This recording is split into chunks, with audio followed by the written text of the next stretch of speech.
Assalamualaikum warahmatullahi wabarakatuh. Perkenalkan, kami dari kelompok 9 akan mempresentasikan materi nomor 12 tentang pemimpin dan kepemimpinan. Dengan saya, Fitria Nur Khalifah, dan di samping kanan saya dengan Muhammad Taufan, dan di samping kiri saya dengan Naomi Karisa. Pemimpin dan kepemimpinan sangatlah berbeda. Pemimpin dan kepemimpinan adalah penggunaan peran seorang pemimpin yang berkaitan dengan kemampuannya untuk mempengaruhi orang lain dengan berbagai cara kepemimpinan. Di sini bisa dilihat ya, ada suatu biografi tentang Dr. Insinyur Ciputra dengan PT Ciputra Group. Saya akan menjelaskan lebih detailnya lagi antara perbandingan atau perbedaan pemimpin dan kepemimpinan dengan fungsi pemimpin dan sifat-sifat lainnya.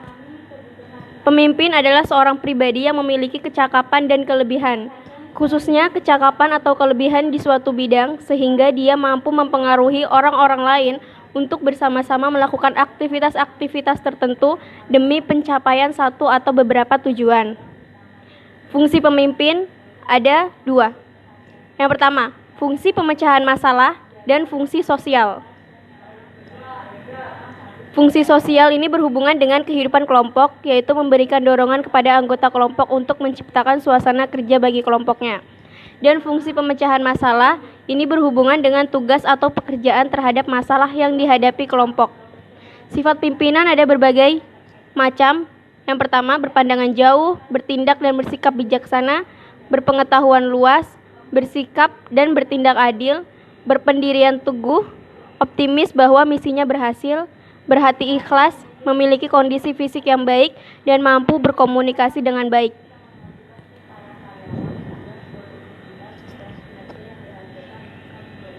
Kelebihan pimpinan, pemimpin memotivasi dan berkomunikasi. Yang pertama, pemimpin mampu memotivasi pribadi keinginannya untuk memimpin harus datang dari dorongan batin pribadinya sendiri. Yang kedua, kemahiran mengadakan komunikasi secara pemimpin harus memiliki kemahiran dalam menyampaikan gagasan baik secara lisan maupun tulisan. Yang kedua, ada kepemimpinan. Beda lagi dengan yang pertama, yaitu pemimpin. Kepemimpinan adalah keterampilan yang Anda gunakan saat mengatur orang lain untuk mencapai tujuan bersama. Di sini ada teori kepemimpinan awal. Yang pertama itu ada teori kepemimpinan awal berfokus pada pemimpin, teori ciri dan cara pemimpin berinteraksi dengan anggota kelompok, teori perilaku. Yang kedua ada teori situasional. Teori kepemimpinan situasional adalah suatu pendekatan terhadap kepemimpinan yang menyatakan bahwa pemimpin memahami perilakunya dan sifat-sifat bawahannya. Dan situasi sebelum menggunakan gaya kepemimpinan tertentu, pendekatan ini menyaratkan pimpinan untuk memiliki keterampilan diagnostik dalam perilaku manusia. Ada kepemimpinan yang efektif.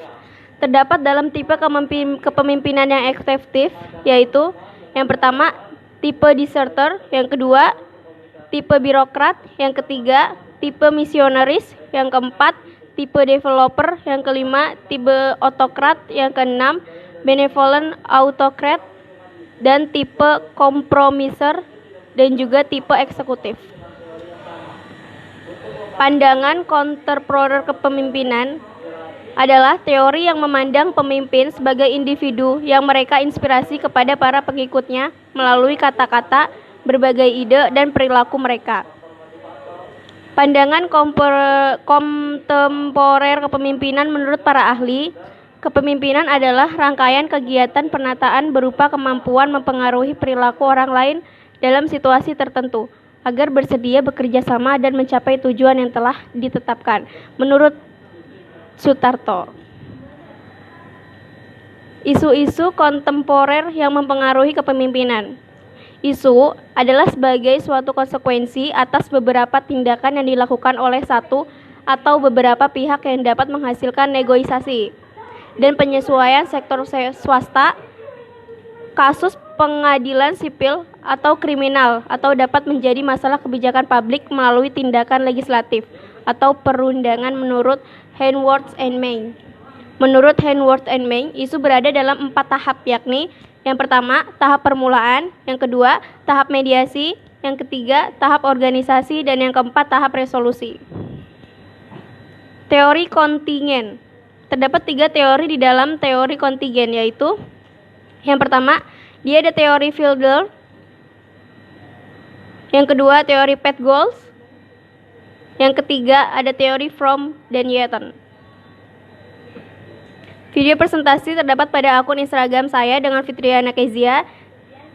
Sekian presentasi dari kelompok 9. Terima kasih. Assalamualaikum warahmatullahi wabarakatuh.